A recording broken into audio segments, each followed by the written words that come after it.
Welcome to our third edition of our newsletter. You can see we're indoors today due to this lovely weather that we're having. And today's tip is going to be on the posture. Now, again, posture is very important in our setup. So what we're trying to do here is get ourselves in a position over the golf ball where we're perfectly balanced.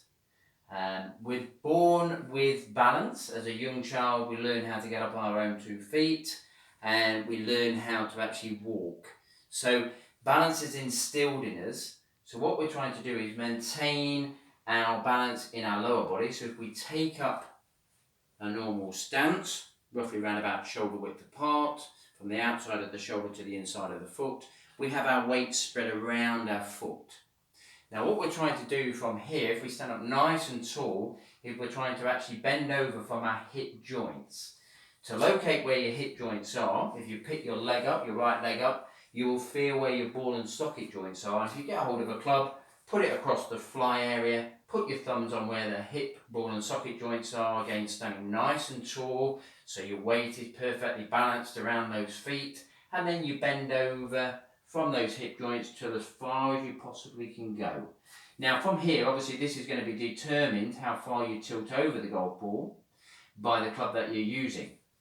From here we would then flex the knees down into the balls of the feet, but don't over flex them again, that can destroy you actually straightening up through the shot. So we're just going to slightly flex the knees, take the pressure off the knees, and then put a bit of pressure on the top of our thighs to get the chin up off the chest. And that would be the athletic position to enable us to swing the golf club correctly.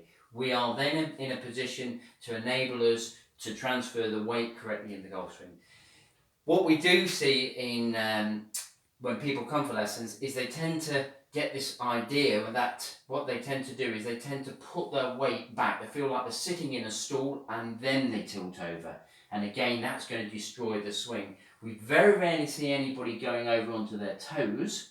But again, what you're trying to do is you're going to try and feel when you've got this position that you can actually run on the spot. You're in an athletic position to allow you to swing the golf club. Again, while we're indoors, you can use a reflection from a door, or you can obviously use a mirror, just standing up, finding out where those hip, ball and socket joints are and tilting slightly forwards. So you're then softening the knees down into the ground and getting that chin up to enable you to turn your shoulders. Hope you enjoyed that tip, and I'll see you next week. Thank you.